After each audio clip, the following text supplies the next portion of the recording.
Lennon was a brilliant genius songwriter. He was one of those magical people emblematic of an entire age. A working-class kid from Liverpool. He was one of the originals of this century, no question about it. The Beatles, it was a musical revolution. He was a rebel, he was a radical, he became an activist for peace. He said a lot of things that a lot of people believed in. It just spoke to a generation in a different way than anyone else has been spoken to before. Some of us had a healthy relationship with his celebrity, but there are others that felt like they owned him. Who got shot? John Lennon. John Lennon was shot and killed tonight in New York City. An unspeakable tragedy. I said, you realize what you have done here? And he said, I killed myself. He said, I'm John Lennon. People came out here singing Beatles ballads. They just want to try to feel close to the man whom they say touched their lives. That's how much love people had for John Lennon. His music made our good times better. His music made our bad times at least livable. If he hadn't dreamed so beautifully, it wouldn't hurt so much. Here we are, 40 years later, talking about this man and this man's music.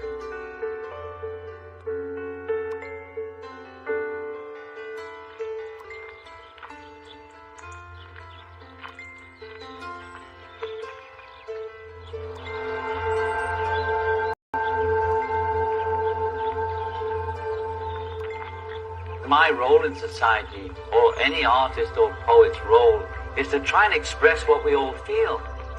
Not as a preacher, not as a leader, but as a reflection of us all. John, he was always a person that was ahead of the curve. His lyrics were always about the truth. I asked him at one point what his secret was for writing great songs. He said, you write the truth and you make it rhyme. It sort of dawned on me that love was the answer when I was younger. But the first expression of it was a song called The Word. Spread the word, thinking out. Have you heard the word is love? The word is love seemed like the underlying theme to the universe, or to everything that was worthwhile. Who was John Lennon? At one time, John Lennon was probably the most famous rock and roll musician, maybe the most famous artist in the world. Growing up, I remember seeing the Beatles on Ed Sullivan and being totally stunned. I wanna hold your hand. I wanna hold your hand. The Beatles, who originated as a all-time act out of Liverpool, now have no rivals as the kingpins of the teenage set. John Lennon formed and led and was the Beatles along with Paul McCartney and George Harrison and Ringo Starr. And here they are, fresh from their triumphant appearances in the United States. You couldn't live your life through the 60s with the radio on, hanging out with your friends, and not know every Beatles song from beginning to end. What do you like about the Beatles anyway? Their music and the way they dress and their hair and their looks. They look like girls to me. They do not. They were the greatest band in history. They transformed rock music. They transformed pop culture.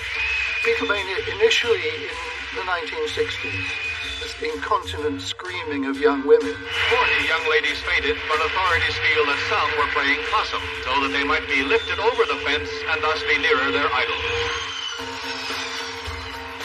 The smart one would be John Lennon, the cute one was Paul McCartney, the deep one would be George Harrison, and the cute one, number 2, would be Ringo Starr.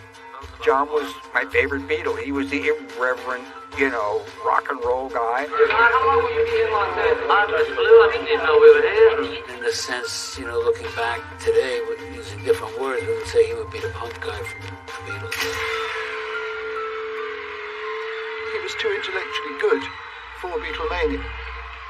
This screaming, this wailing of adoration that greeted them wherever they went, completely sickened him.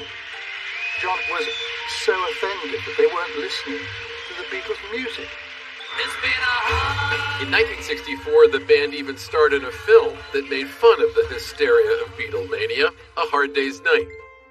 We were involved in so many things, and we were putting out so much work, and we were making movies, making public appearances, performing at shows, and traveling the world and doing all that. There was no was an empty, hollow experience for John. At the peak of his popularity, he's writing and singing a song like Help. It's our latest record. The Beatles promoted their album Help on the TV show Blackpool Night Out. I need somebody help, not just anybody help. You know I need someone help. Help is a cry for help.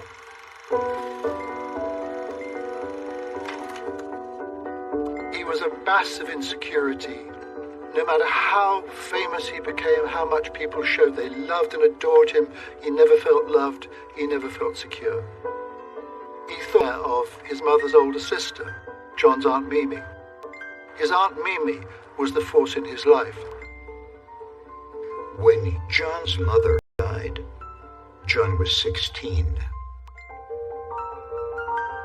Years later, he found that pop stardom didn't fill the void. It didn't ease the pain that defined his life.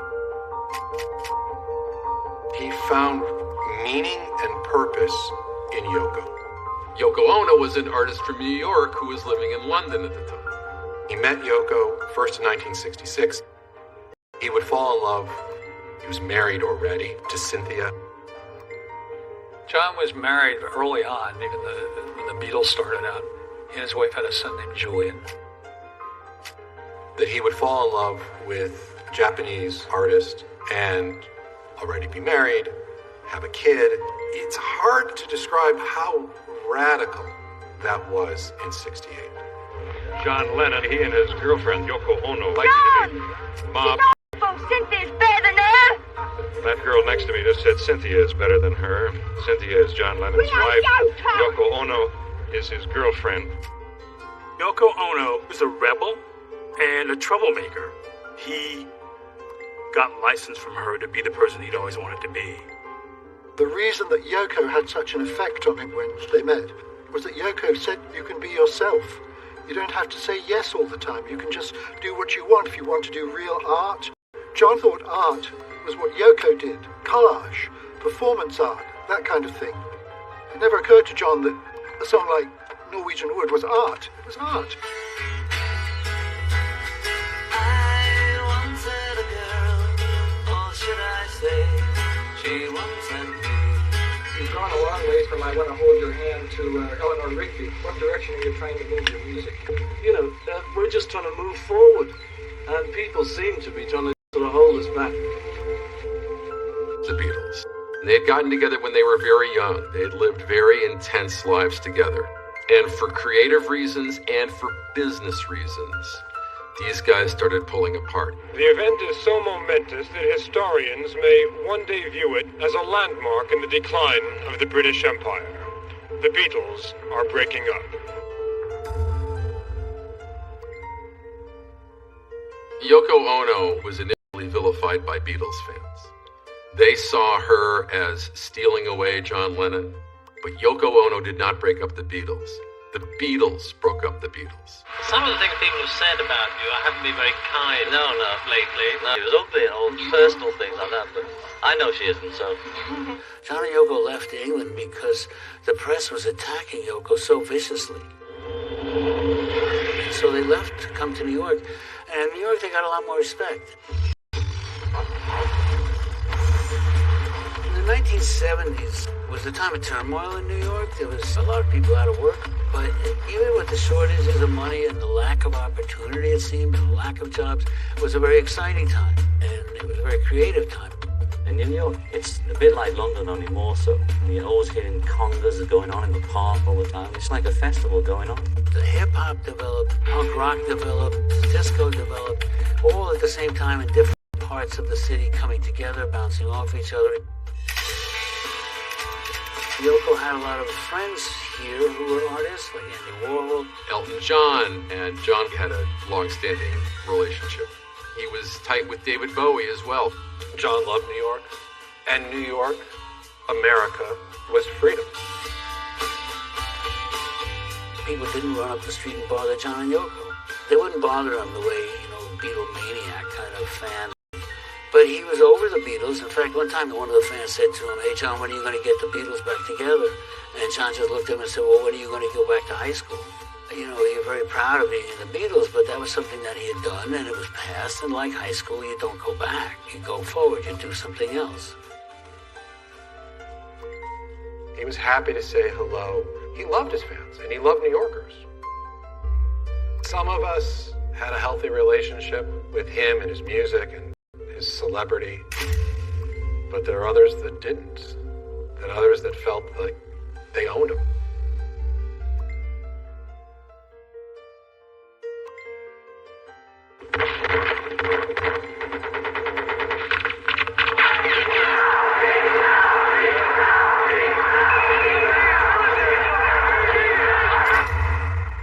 Politics was in the air those days. Come on, you know, you couldn't avoid it.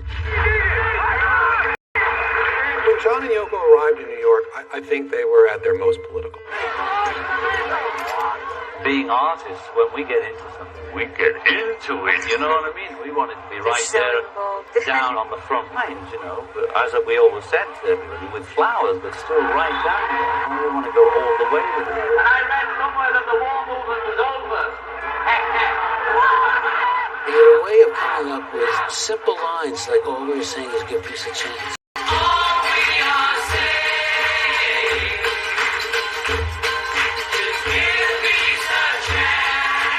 Everybody thinks that. But Give Peace a Chance was an anthem for those who believed in finding an alternative to war. The time has come for action. John was very vocal about his opposition to Richard Nixon. He made Nixon's enemies list. Nixon was hell-bent on deporting him, and it ruined his life for many years, almost destroyed his career. He came out of it miraculously, but it was a huge burden. All of these songs that he's writing, they're not the most melodic songs. They're protest songs. And the public is at best indifferent. The critics hate it. And I think John's really wounded by it. He finds himself in 1972 having purged himself in many ways of his popularity. It was a very depressing time for him, and he had difficulty dealing with that. John had really become reckless inside their marriage. Yoko sent John away. He went to LA for some 18 months. John would call it the lost weekend. While John was in Los Angeles, it sounded like times were getting pretty wild out there. And we had had some pretty wild times in New York, and I knew that John could get out of hand when he drank a lot. There was Keith Moon, Harry, me, Ringo, all living together in the house, and we had some moments, folks. But it got a little near the knuckle. That's when I realized there's something wrong here. You know, this is crazy, man.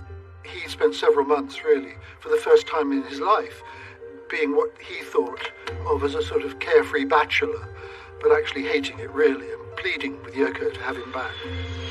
So then he went back to Yoko.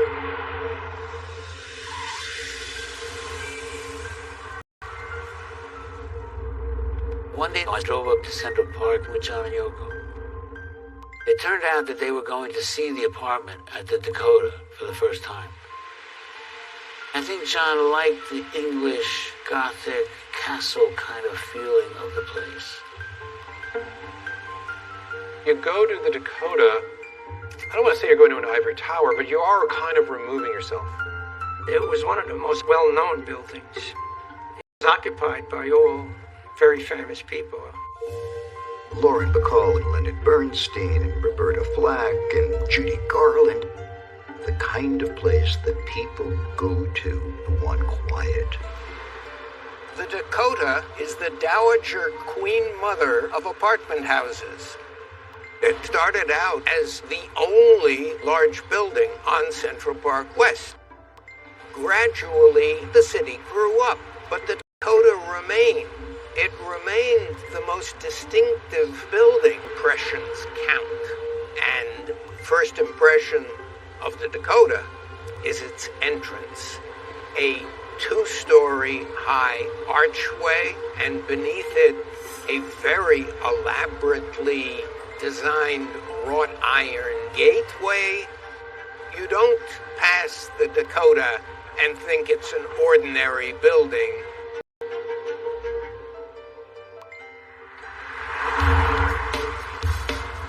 through Times Square, I'd seen some guys selling the New York City t-shirts on the sidewalk. And I bought a few, and I bought one, and I gave it to John. It was the summer of '74 when we were taking pictures on the roof of his apartment. And with the skyline all around us, I said, "You still have that New York t-shirt that I gave you last year?" And he said, "Yeah." And I said, "Well, why don't you put it on then?" We took a series of pictures. We never really expected that picture was going to be the one that he would be remembered by so well. He used to go into a coffee shop around the corner on 71st Street. The owner, he introduced him to me once. He says, "Oh, this is John Lennon." And he pretty much walked around the neighborhood and, lived an open life there. And he wasn't concerned with security or anything. For the very first time since the very, very beginning of the Beatles, he doesn't have a record contract. He's free. And so he retreats back into the Dakota. He retreats back into family life. He becomes a father. Sean was born on John's birthday on October 9th, 1975. He was born on October the 9th, which I was, so we're almost like twins. If I'm feeling depressed, without him even seeing me, he sort of picks up on it. And he starts getting that way. So it's like I can no longer afford to have artistic depressions. I usually produced a miserable song, but it was something I could use, I have a sort of more reason to stay healthy and bright. I can no longer wallow in it. I ran into him. He said, "I'm giving Sean swimming lessons at the Y across the street." He said, "I've been the house husband, and I've never enjoyed life more." And the look of him when I saw him, he looked so different. He looked so calm and relaxed. As he would say, he found himself centered for the first time. When I was the producer of Channel 7 Eyewitness News, we had a reporter named Joel Siegel. He went to cover the Big Apple Circus to do a story on it, and while he was there, he noticed that in the audience was John Lennon, just sitting amongst all the ordinary people. And Joel went up to him and said, "Could I ask you a few questions?" And very often celebrities say, "Nah, not now, with my family, speak to my agent." And John said, "Sure." How does he like the circus, you think? He's got a little more to applauding, What's your favorite part of circus? I like the clowns and the little dogs. Would you give it all up to run away and join the circus? I've already given it up. I haven't decided where to run, though. After spending 5 years raising his son, Sean, and basically being withdrawn from the business and withdrawn from the pressures of being in public life, John learned a lot about becoming an adult and learning that a sober life is actually a very rewarding life. He sings about it, right? Watching the wheels.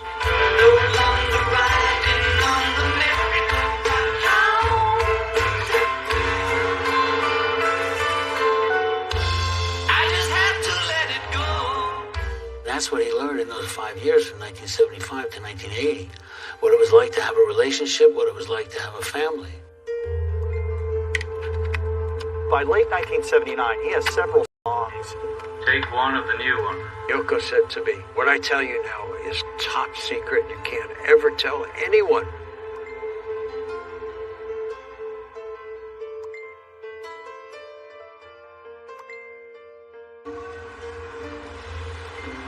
John was very comfortable being in New York.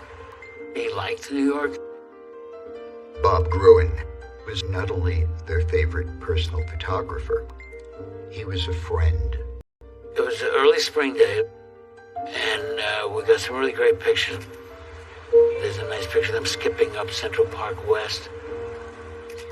We went into Central Park. I remember John had this floppy hat on, like a hippie style, and I got pictures with him and Yoko tucked underneath it. They were passing some flowers, little yellow flowers around a tree. So that was the kind of experience they could have in New York. I didn't really think about music at all. My guitar was sort of hung up behind the bed, literally. And I don't think I took it down for 5 years. In 1980, the urge to make music hit again. John basically said that, suddenly he was possessed. He started hearing songs in his head and he was inspired. Oh, it came over me all of a sudden, love. I didn't know what came over me. Just suddenly, I had, if you pardon the expression, diarrhea of creativity. Yoko encouraged him to travel to Bermuda to evoke his creative chops, and travel by boat to Bermuda.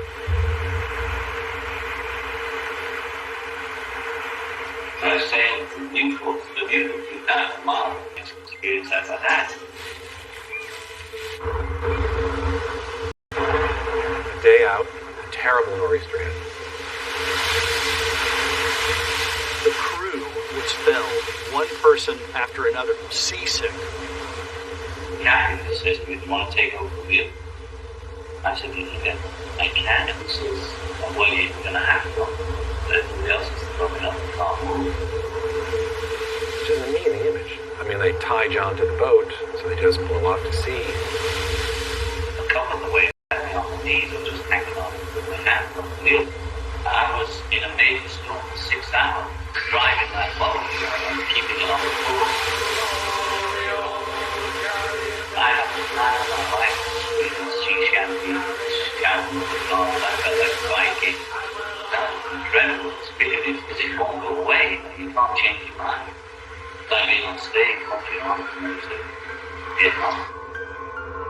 I was tuned in on what it was.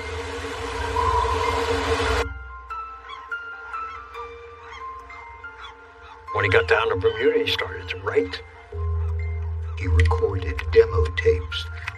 Take one of the new one. Yoko, in the meantime, was in New York, writing some of her own songs. They would speak by telephone. Could I do from the beginning? Okay. They would share their songs together.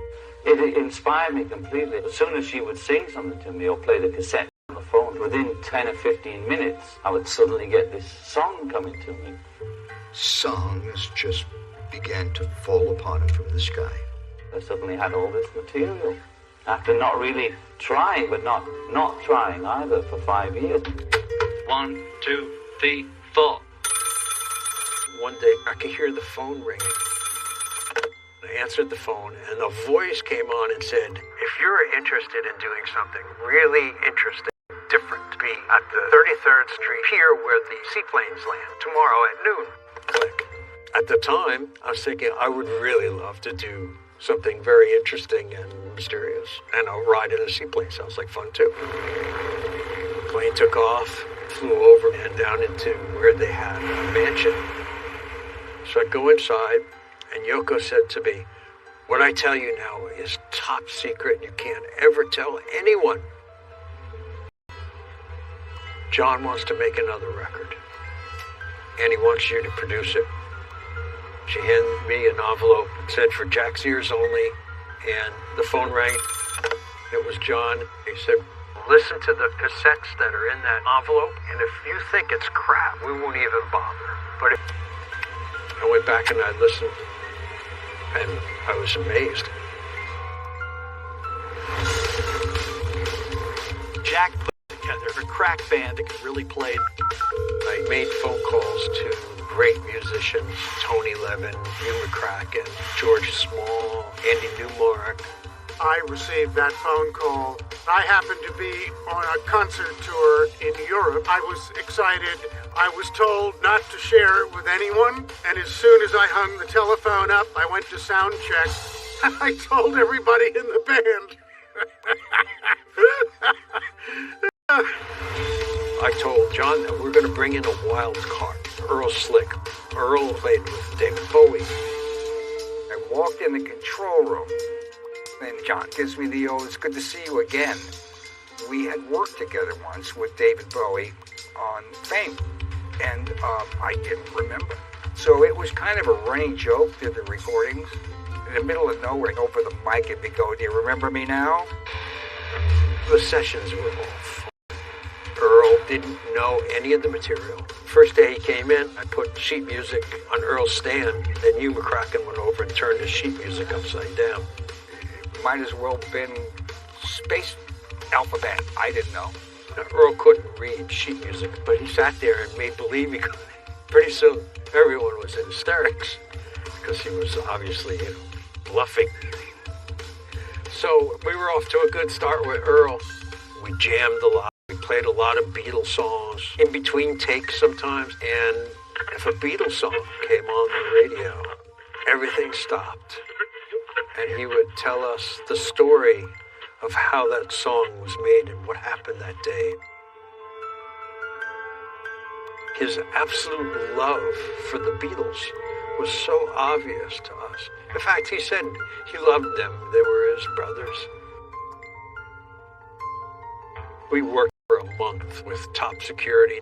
The reason that John didn't want to let anyone know that this record was being made was because he was very insecure about whether he still had the stuff after the 5 years that had gone by. There had been so much pressure building up by the late 1970s. What would happen if he came out and fell on his face? What if nobody listened? What if nobody were to be excited by John Lennon's great return again?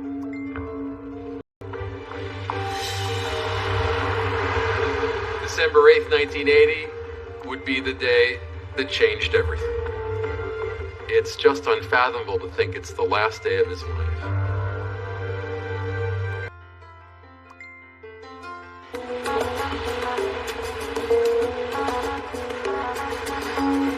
He said, this is a story. It's a story about a man becoming 40 years old.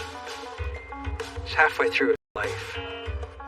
I'm not trying to compete with my old self or compete with the young new wave kids or anything like that are coming on. I'm not competing with anything. I'm trying to go back and enjoy it as I enjoyed it originally.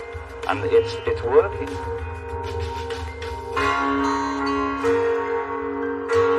Things have changed. We're not adolescents playing rock and roll music. The songs are about where we are now. You know, I mean, I went right back to my roots. It's not going back to being Beatle John in the 60s, it's being John Lennon. In the fall of 1980, while John and Yoko were still mixing the album, they released the single, Starting Over. It's that dialogue between men and women that he and Yoko were so intent on expressing. And Scott Muni came on the radio, and he played Starting Over. They were so happy hearing it on the radio, they started dancing. It's like people are falling in love again.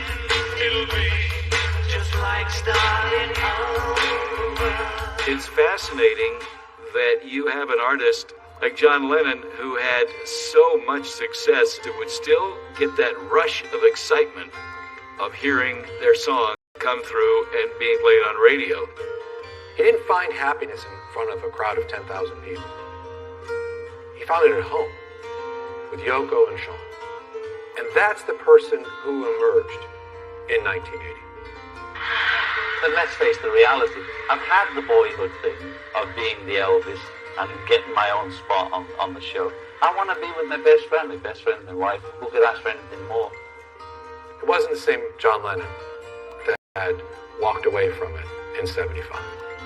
A totally different John Lennon went back to the studio. He said, I don't care if they get it right now. They'll get it one day. They'll understand. Few artists have ever been as influential as John Lennon.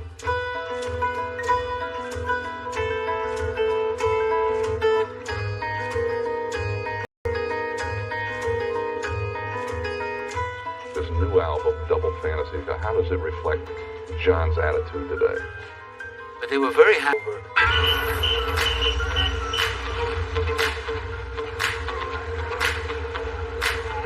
John and I sat on the floor for about 2 hours, and that's when he was telling me how happy he was about it. That the record was going up the charts and was going to be popular. WLS John Lennon. And then as the sun was coming up, we left the studio probably 7:30, 8 o'clock in the morning, and there's some pictures of them standing on the sidewalk on 44th Street, which oddly enough was the same place that I had taken pictures the very first night I had met him at the recording studio at the record plant. And I took some pictures there on the sidewalk. He said, okay, well, we'll see you later.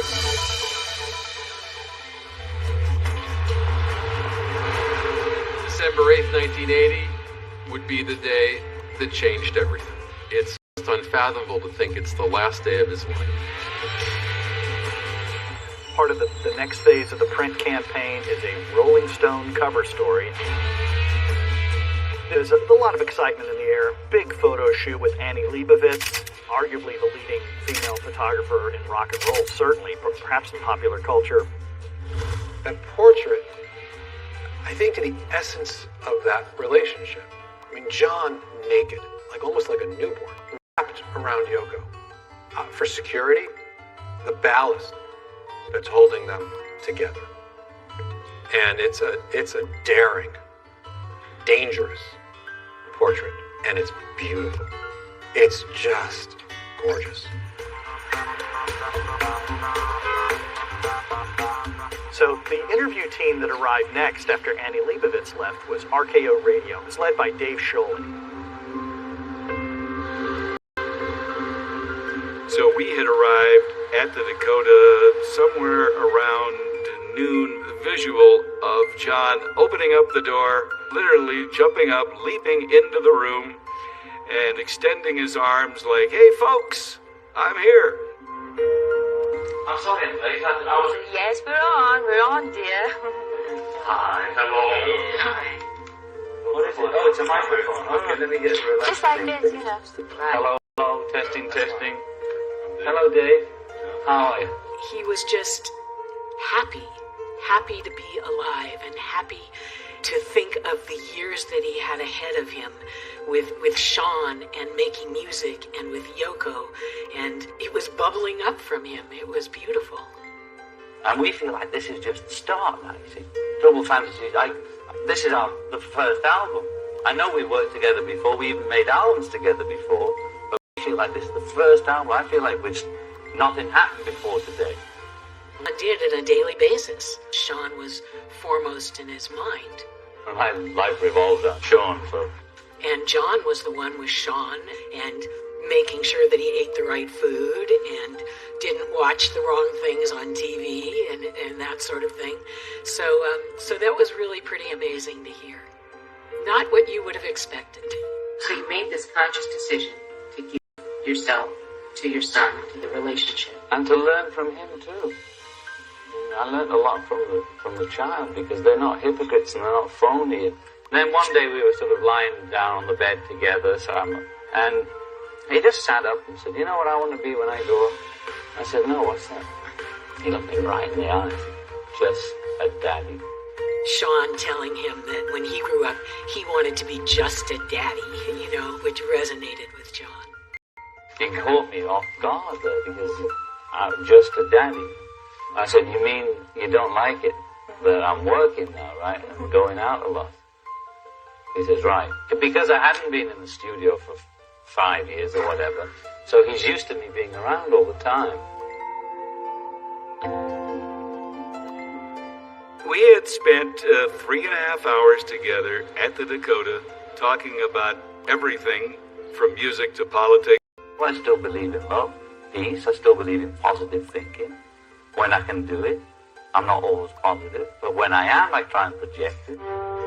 He had just turned 40. As he said, this is like he's opening up a new chapter. That was the mood of the day, and he could not have been more upbeat. And we're going into an unknown future, but we're still all here. We're still wild as life, there's hope.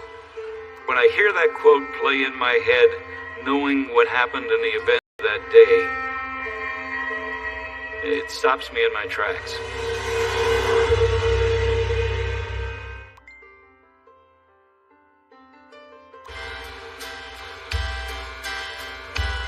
On December 8th, 1980, John Lennon is continuing to do press for his album Double Fantasy with this RKO radio interview that was considerably extensive.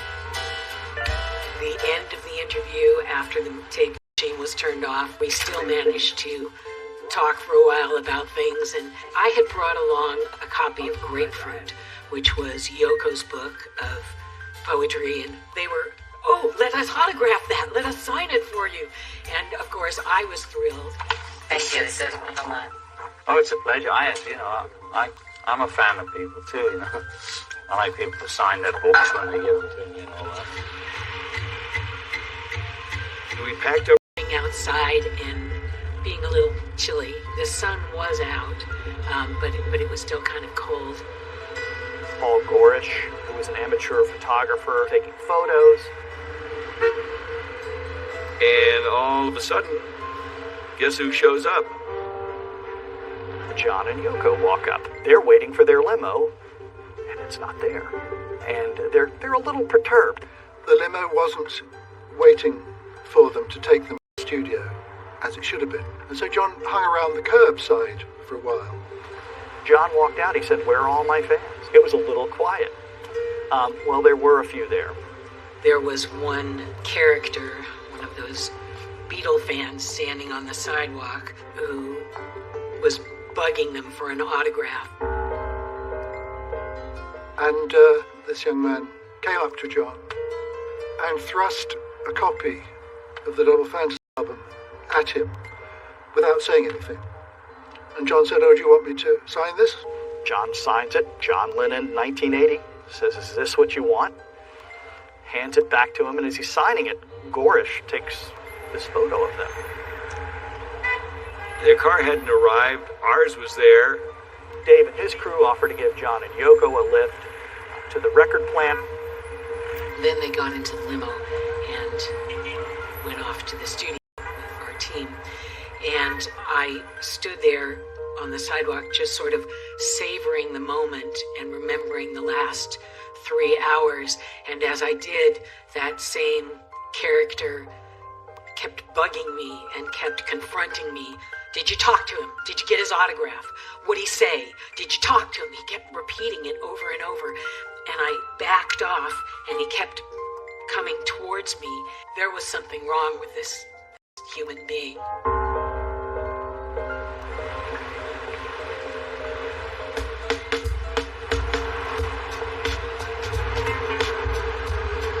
He said, Yoko's got this song. She's got a poem called Walking on Thin Ice, and I think it's a hit. And I want to make something out of it. They're excited about this new song. John, in fact, has been listening to it nonstop all weekend. He is in love with this tune and ready to get back to work at the studio. It was myself, John, and Yoko.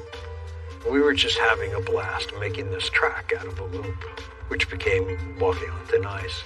And then Yoko did this great poem that she spoken word over it with this little song, Walking on Thin Ice.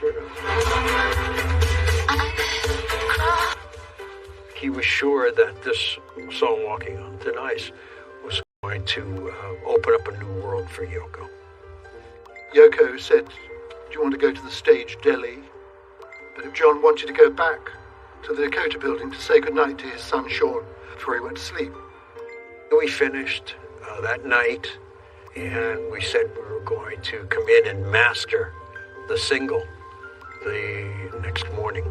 Both John and Yoko were thrilled. They loved the way it came out. It's perfect. Couldn't be any better that night. The future looked great. And so I walked him to the elevator and went home. And somebody was waiting for him there.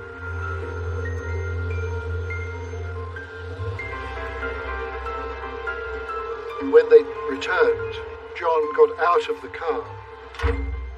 Yoko walks first, is ahead of him by a few paces, and John follows, and he glances at a fellow in the shadows briefly. And the young man came out of the shadows and called his name. It's the fan from earlier, the one who wordlessly had the autograph signed for him on the cover of Double Fantasy. There's a woman in the Dakota whose apartment is above the courtyard, and she heard the sound of the gunshots wafting through the 7, 8, 10 stories of the Dakota courtyard, which amplified the sound. We're just getting ready to leave the precinct. They go out, and a radio run came over. Shots fired at 1 West 72nd Street. So we immediately started to proceed towards there. I observed a male laying straight out with his arms outstretched, as if he was running and tripped or fell. It was a woman. She kind of had him straddled and she was in shock, and it was Yoko Ono. But I couldn't put it together, and then, of course, I realized it. I looked at Tony, I said, Tony, this is John Lennon.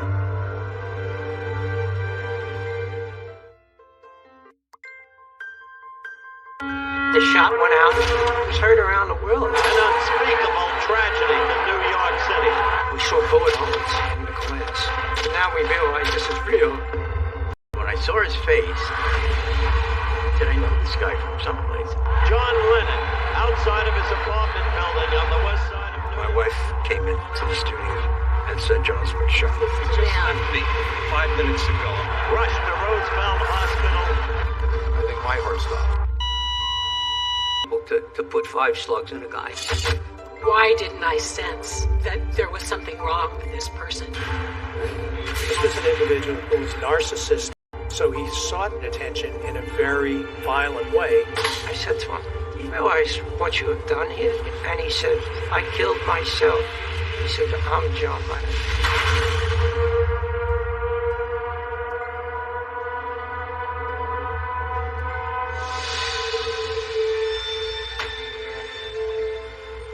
My partner and I were parked at 72nd Street and Amsterdam Avenue, and a call came over of a possible shot fired in the vicinity of the Dakota. We were the first 2 cops on the scene. They stepped out of the limousine, and they went inside the gate, and then all of a sudden they heard 5, 6 shots, and that was it. Going across the street, there was a fella running towards me, and he said, "Officer, be careful, there's a guy shooting a gun in there." My whole life went in front of me in about 4 seconds. You know, we have to get in there and stop this thing. It was that about a few seconds later that Herb Fraunberger and Tony Palmer arrived. And we saw bullet holes in the glass. So now we realize this is real. Well, the doorman, Jose, told me that him, the guy in the overcoat, he could have been a banker, but he'd probably be the last one you'd think is going to pull out a gun and shoot you. He had the copy of The Catcher in the Rye. Steve threw him against the wall. He was actually reading the book. He had dropped his gun. He said, "Sorry, I ruined your night." I says, "You ruined my night?" I says, "Do you know you just ruined your whole life?" So then he started talking about a big man inside of me and a little man inside. Tonight, he said the little man won the battle. John Lennon was shot with a 5-shot 38 caliber snub-nosed revolver. Kind of like an off-duty gun we used to carry. Patrolman Palmer, what happened when you responded to the call? They informed me that somebody had been shot at the scene, and I asked them where he was, and they directed me into the office. I ran into the office, and there was a man laying on the floor with his wife standing over him. Did you know who it was? Not at that time. He was laying face down, and me and Herbie turned him over, and he was bleeding from the mouth, a lot of blood from the chest. At that point, he was still alive. And when I saw his face, I said, I know this guy from someplace. But I couldn't put it together, and it was like all of a sudden, a voice from behind me says, "That's John Lennon." And then, of course, I realized it. I said, "Holy smokes, this is John Lennon." So Tony said, "No, that's not John Lennon." I looked at Tony, I said, "Tony." They put John in the back of a police car. You just can't stand by and wait for an ambulance. We picked him up, legs and arms, and we carried him probably 50 yards, maybe. Where was he shot? We're right going into the vestibule of the Dakota where the car's right. We put John in the back of the car, face down, so that the blood coming out of his lungs wouldn't choke him. He didn't look very good. He got shot at least 4 times. Closed the door and said, "Jimmy, Roosevelt was as quick as possible. As you can see, he's not in really good shape." And then Yoko tried to get in, but, he was laid across the back seat, so I just grabbed her, and I said, "Come on, I'll take you in our car." She was in shock. She kept saying, "Is he going to be all right? Is he going to be all right?" And I was driving, and Herbie was trying to calm it down. I'm thinking, this is not going to be good. In 1980, I was the night assistant head nurse in the emergency room at Roosevelt Hospital. I worked 4 to 12 shift back in the 70s, 80s. I answered the call, and I was only told we were getting a shooting brought in by police car, 20th precinct. If we would have got on the radio and said, was, that word would have spread like wildfire. It was a straight shooting. Young, healthy, white male. It was kind of routine, I guess. I paged the chief surgical resident. It was Dr. Halloran. So I go running down to the ER, and I said, what's going on? They said, we have a gunshot wound to the chest coming in.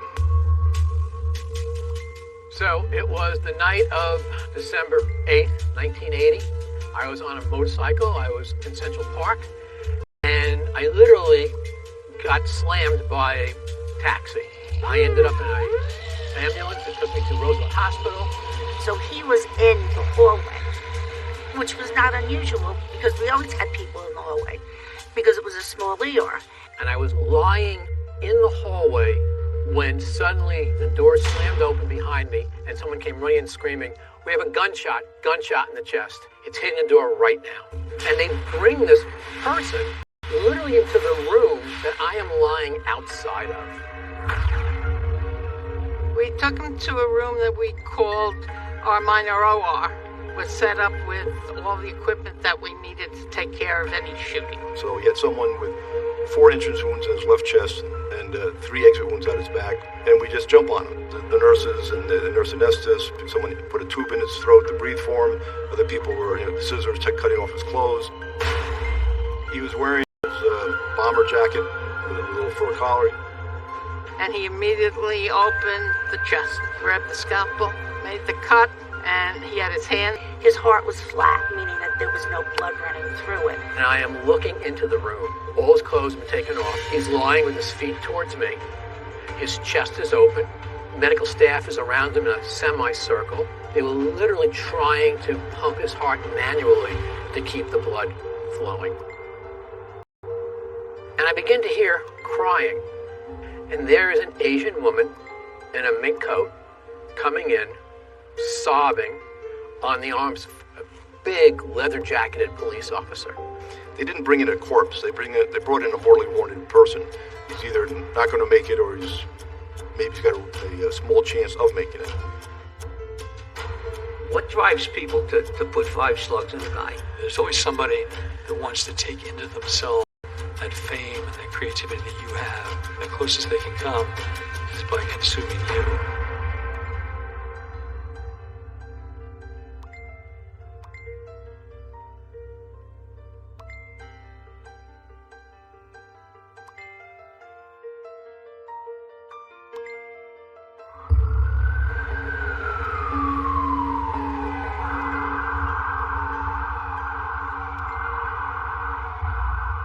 What happened the night of December 8th, 1980 was unimaginable. The emotion was so high in me. I just, like now, it's like reliving it all over again.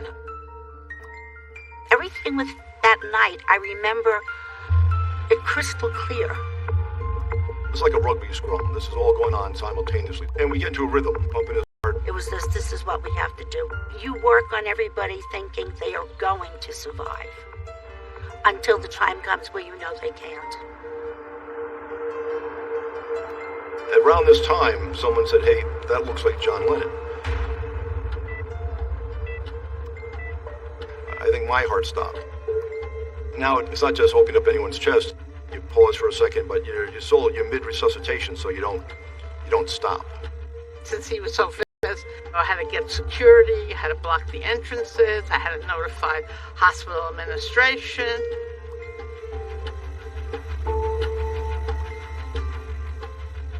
My wife came into the studio, tears, and said, you have to come up to Roosevelt Hospital. John's been shot. Shortly after Lennon arrived, some friends arrived, including record producer Jack Douglas, who had been recording with Lennon earlier that evening.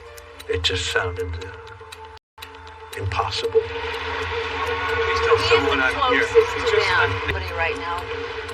And I was in shock.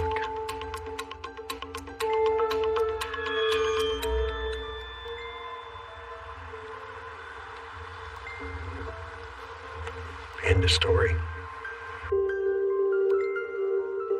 I'm lying there, my eyes are closed, my head hurts, and these 2 officers come out. And one says to the other, "Can you believe it? John Lennon. I open my eyes and I look up. I said, "Excuse me, officer, what did you say?" And he kept pulling himself up the wall to look in the room. And that's when one of the security guards told me, "Do you know who this is?" And I went, "Well, Mr. Weiss." And they went, "He's a reporter." In 1980, I was the program producer for Channel 7 Eyewitness News' 6 o'clock program. I have to have that piece, all right? As a news producer, you're responsible for, deciding what stories go on the air and making sure that the stories are accurate. I went, "Oh, get him out of this hallway fast." How did he end up in the ER that night when the other night would just been a boring, several-hour waiting in the ER? I really wasn't sure that I heard John Lennon. And who would believe it anyway? Who would think that lying in the hospital, that a person brought in with, quote, gunshots to the chest could possibly be a member of the most famous musical group in history? He was stalked, followed inside the archway, and shot in a small vestibule by a lone gunman. Gave him his rights. We recovered the weapon, got the names of the witnesses, and made sure we had all our ducks in a row. Was he disheveled? What did he look like? I said before, I believe he was calm. Inside the precinct, there were a zillion detectives. He was there on Saturday asking about Mr. Lennon. He was there on Sunday asking about Mr. Lennon. And he was there again this afternoon. He was a fan, obviously, and I couldn't figure out what would possess him to shoot. What drives people to put 5 slugs in a guy?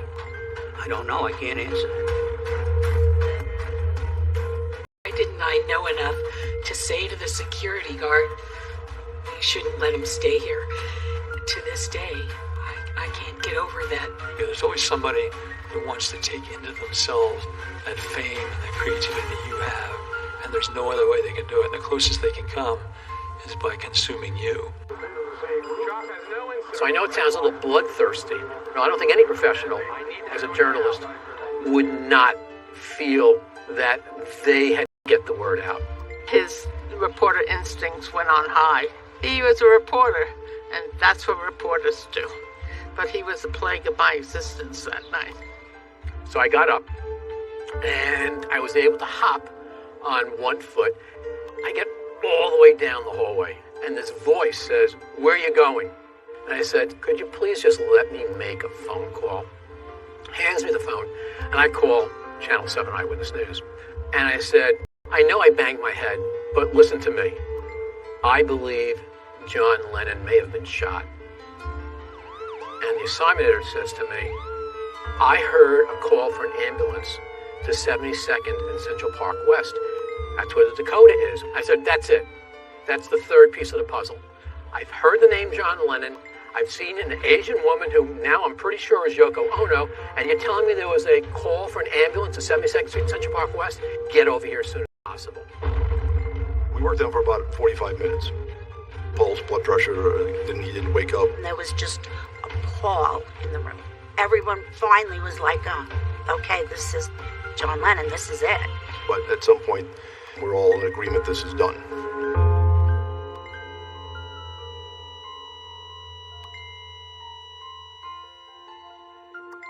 And I consider that my work won't be finished until I'm dead and buried, and I hope that's a long, long time.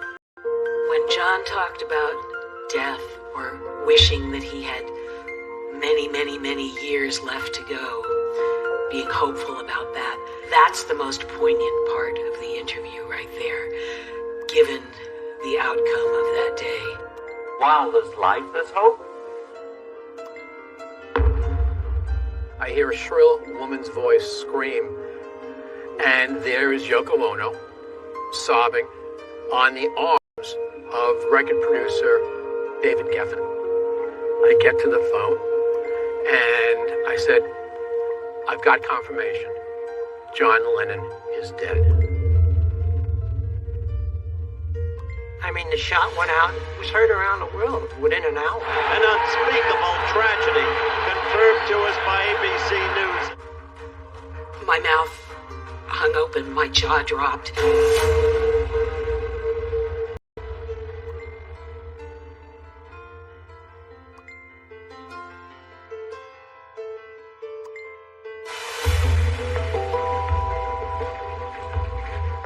It's amazing what adrenaline is. I feel no pain except for the pounding in my head of, I cannot believe that this is actually happening. So I called local Channel 7 Eyewitness that the producer of the 6 o'clock news is in Roosevelt Hospital and has gotten confirmation that John Lennon is dead. Monday Night Football was on, I believe it was in overtime.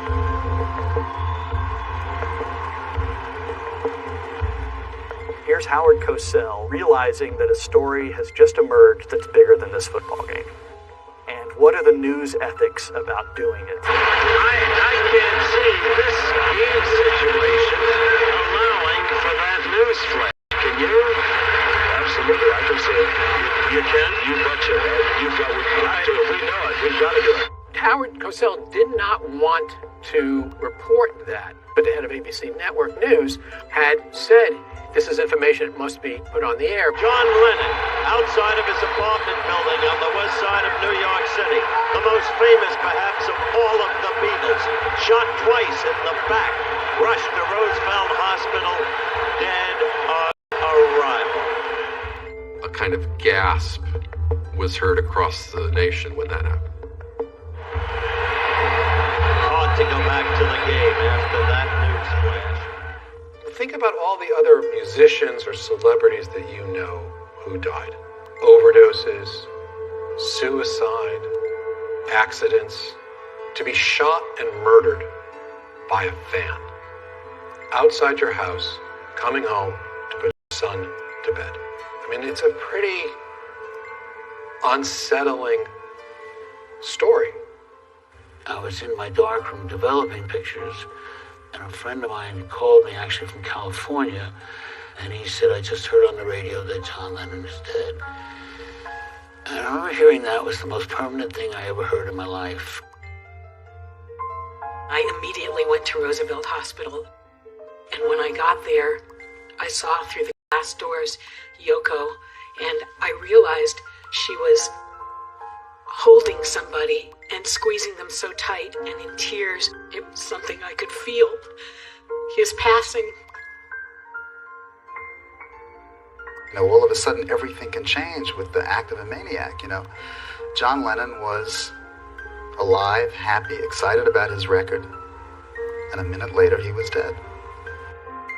I was with Yoko at the hospital and I took her home that night. There is a photograph of myself and Yoko and David Geffen exiting the hospital, and she was on her way back to the Dakota. The front of the place was crawling with news people and a horror show. There'd be crowds just waiting to touch out. And I walked out, and unfortunately my pants were covered in blood, the bottom of my white pants. And I had some idiot in the street yell, he would offer me $500 for my pants. There were extensive resuscitation efforts that were made, but none of them did any good. There were transfusions that were attempted. None of them were able to save his life. There's no way to change dead. There's no way to fix that. There's no way to make it better. I remember just kind of sinking down to the floor, and then the phone started ringing some more. And then I realized that the whole world was watching. Late this evening, one of the world's great entertainers and musicians, John Lennon of the Beatles, was shot outside his New York home. I thought, how could something like that happen in my city? You know, I was heartbroken. Nobody knew what to make of it. Like, people having no idea what to think. And then immediately wanting to turn to, of all things, turn to John Lennon for solace. Fans of every description converged upon 72nd and Central Park West. And I remember being touched by all that. My primary role at that time was to be present for Yoko. She was inconsolable. We both heard the sounds of the children singing from the street.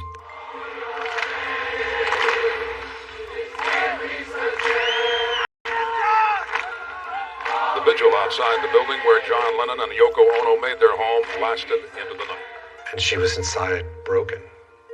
and having to listen to these people outside our apartments singing John's music. Couldn't escape it. I got a call from Roosevelt Hospital.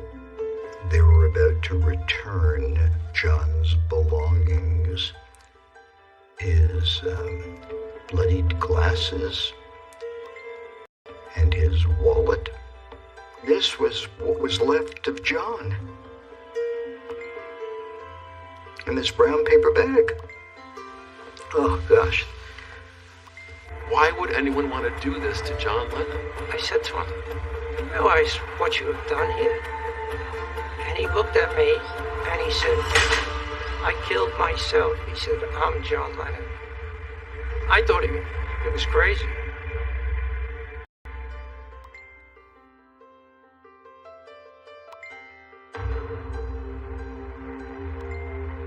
There is a new sadness around the world. John Lennon, the former Beatle, is dead this morning. Was murdered. And died as a result of a gunshot. John Lennon, Of dead the here chest. at Roosevelt Hospital in New York. I once heard somebody say that the most obscene four-letter word in the English language is dead. And that's the way I felt.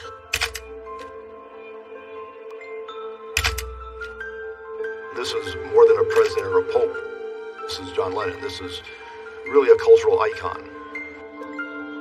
People conducted an all-night vigil outside the Dakota, those who loved John Lennon. It's become a moment like the moment of the assassination of John F. Kennedy, which everyone can remember where they were and what they were doing. And it cut across all boundaries and all cultures. It's not often that someone means so much to so many people. People had grown up with him and with the Beatles. The effect was worldwide. A global generation that danced and sang to the music of John Lennon mourned his death today. He was a genius, he was a humorist, he had a lot to give. I mean, I've always liked him because he was a rebel. He was one of the originals of this century, no question about it. The loss of Lennon, some say, is like the loss of a member of the family. I don't think John had any idea how important he was to so many people. All over the world today, newspapers and radio and television programs gave special, sustained coverage to Lennon's death. They were playing all the songs off Double Fantasy, around the clock. Yeah, that's all you heard was his music. From Madrid to Moscow, the murder was condemned. Polish television tonight reported the details of his murder, and so did other Eastern European countries. John Lennon, after a 5-year absence, had finally released a record album. Today, here in Liverpool and all over Europe, Lennon's new record is selling out. In the wake of John's murder, the album just shoots to the top of the chart. They have 3 hit singles. In death, he really had fully achieved the comeback that was in his heart. It wasn't just in the music world. He was there in everything. He was always a part of people's lives, and now he never would be again. It's just unbelievable how this could happen. Julian, who was a teenager, flew in from England. He arrived alone. And one of the things that Yoko asked of me was to get Julian outside of the building, away from what was happening, to kind of protect him from public scrutiny and media attention. The truth is, none of us knew how to handle the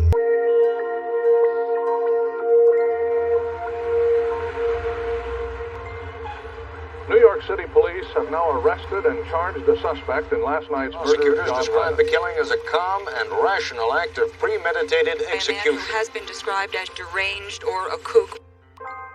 The kid shot John Lennon was somebody whose life was not paying off in any way for him, I suppose, and John Lennon is the guy whose life paid off in every way. The suspect in custody is identified as 25-year-old Mark David Chapman. I had heard some news reports where they said that they had caught him. The defendant was arraigned on a charge of second-degree murder. And without even seeing a picture, I knew that it was that guy. With Lennon at the time of the shooting was his wife, Yoko Ono. When doctors told her Lennon was dead, she cried, "Tell me it isn't true." Yoko witnessed this appalling moment, an indescribable anguish, and has since not used the killer's name, which I think most people would agree with.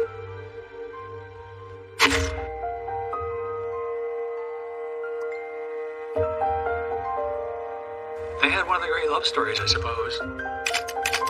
He thought she was the sun and the moon and the stars.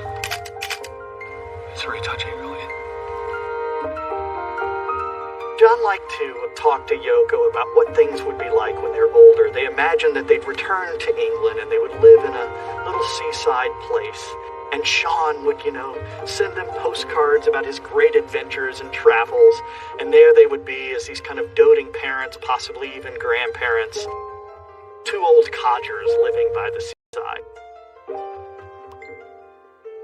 Lennon's wife, Yoko Ono, said in a statement this afternoon there will be no funeral service for her husband. Instead, she will set a time later this week for all his friends and fans to pray for his soul.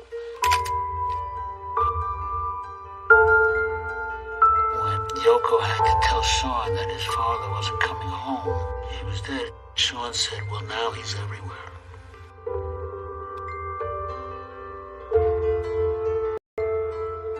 And I think that might have been one of the things that inspired Yoko to offer 10 minutes of silence anywhere in the world, everywhere in the world, because Sean was now everywhere and is everywhere.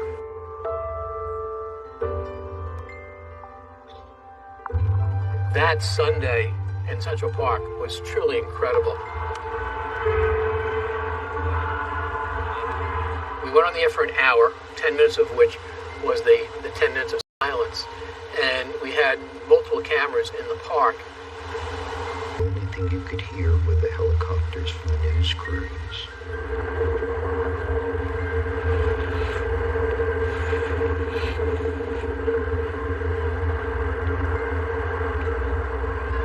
Just seeing the tears, just seeing the sadness, just seeing the grief. It was really a testament to just how much this man, John Lennon, touched the lives of so many people.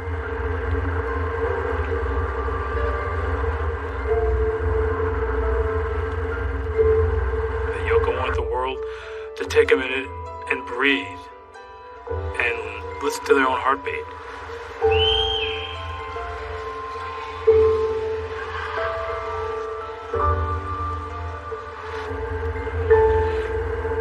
It was truly incredible.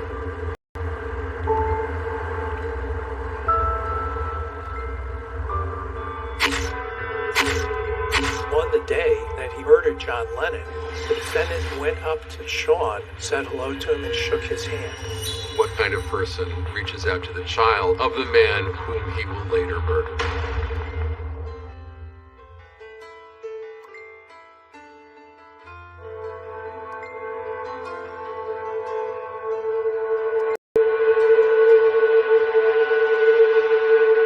One thing she never wanted to be was a widow. And that was difficult.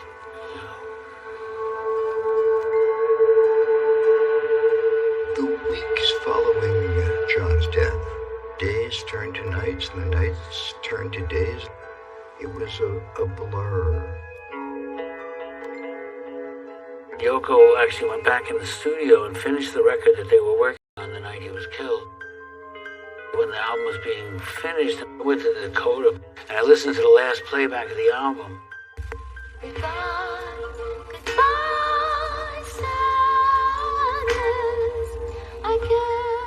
And as listening to it, the sun was coming up over Central Park. Sean woke up and climbed into bed with his mother. It was such a Madonna and child kind of moment. I was able to just take my camera out and just take a couple of pictures.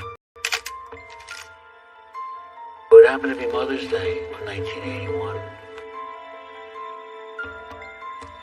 Sean was deprived of everything with his father that would come beyond him turning 5 years old. If Sean wasn't around, I could have just sort of checking everything and stay in a hotel and just go to a corner bar every night or whatever. I could have been left to just keep the same life that John and I were leading. in the same apartment, in the same routine for Sean's sake.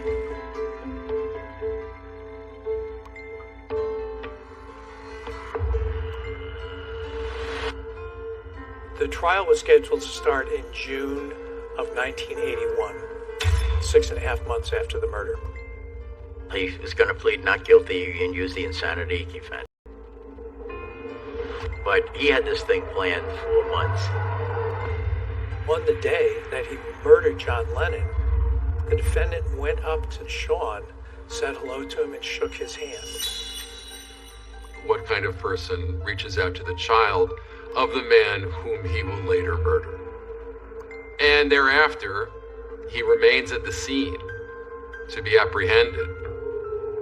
The fact that he chose to wait at the scene was an indication that he was aware that he had done something that was wrong.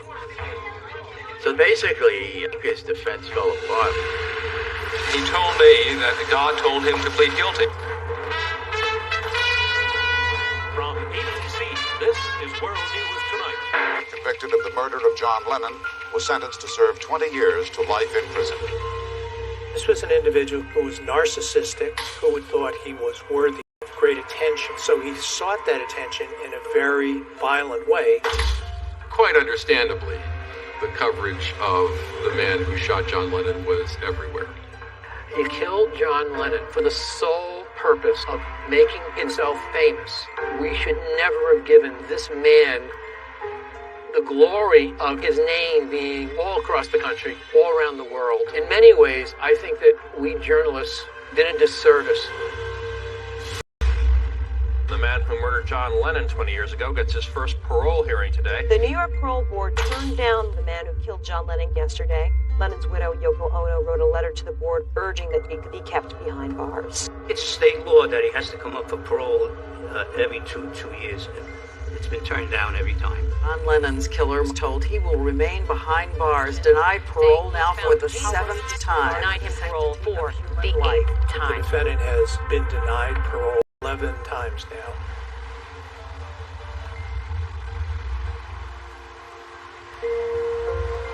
I still can't get over John's death. I'm still sort of recuperating from that. Inside there's something that is still sort of just tight.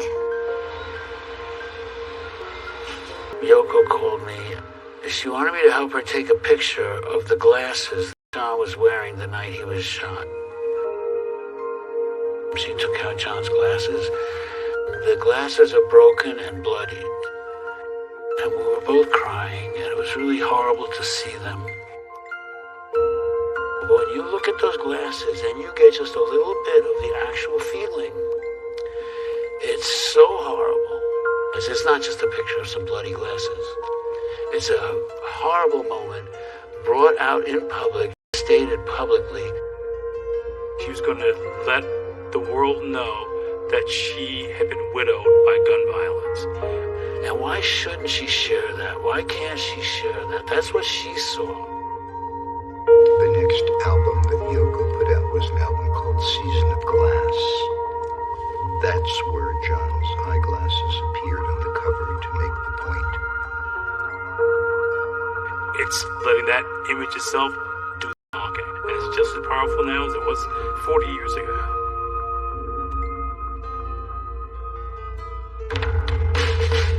It's become part of Central Park in a good way. It didn't turn into the tomb of John Lennon. It's a cool spot.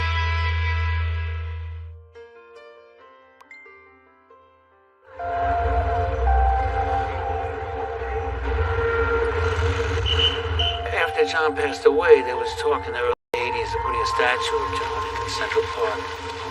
John used to make fun of the statues because there's a famous person with a pigeon dumping on their head. I wouldn't want some pigeon standing on John's head. And so Yoko created a park for world peace. Beatle John Lennon would have been 45 years old today, and today his widow Yoko Ono and New York City officials dedicated a 2.5-acre site in New York Central Park. It's a spot that I guess him and Yoko used to visit all the time. Just a few hundred yards from where Lennon lived and died, New Yorkers honored his memory by naming this patch of parkland Strawberry Fields, after a famous Beatles song.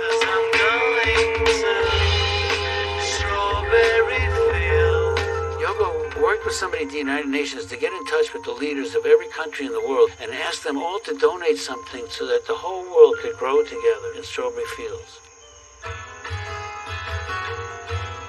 It's a living monument, something to be fed and to be nourished and to be cared for. 123 nations donated trees and plants in Lennon's memory. You know, it's got a big plaque there and beautiful mosaic, which was actually a gift from the city of Naples. It's that single word, imagine. It's a place that reminds Lennon Imagine some love. You take a plane over Central Park, you look down, because of the shape of the roads around that particular spot in Central Park, it looks like a teardrop. This garden is a result of all of us dreaming together. It is our way of taking a sad song and making it better. 3 years ago, I visited it, and there were so many people there, you know. People go to remember. That's all John Lennon wanted was peace. We're serious about the peace bit, you know. If we're going to be hounded, we may as well say what we have to say about peace and things like that. Every once in a while, the world gets an artist like that. And fortunately, we had John Lennon to share, and we have his art and his words and his ideas. He was heading toward new entries in the Great American Songbook. And we're robbed of every moment of that for however long he would have lived. You can't calculate it. If anyone ever wanted to do something in the memory of John Lennon, I would say follow the words of Imagine. Imagine all the people living life in peace.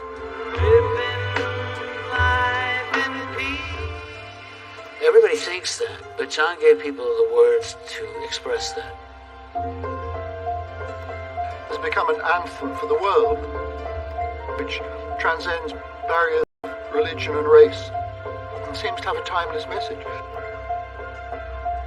It's hard to hear those songs and not be sad, or wistful, or angry, to not want more of John.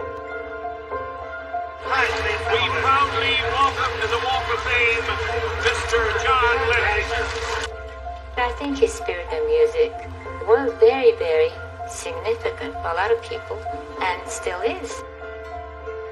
I think it's important to keep my dad's music and his message out there in the consciousness because it's a message that everyone can connect with. We come here with our hearts to honor Dad and to pray for peace. So a sainthood really has come to John Lennon, though he would have laughed at the idea. And what made us love him was because he was so very far from being a saint.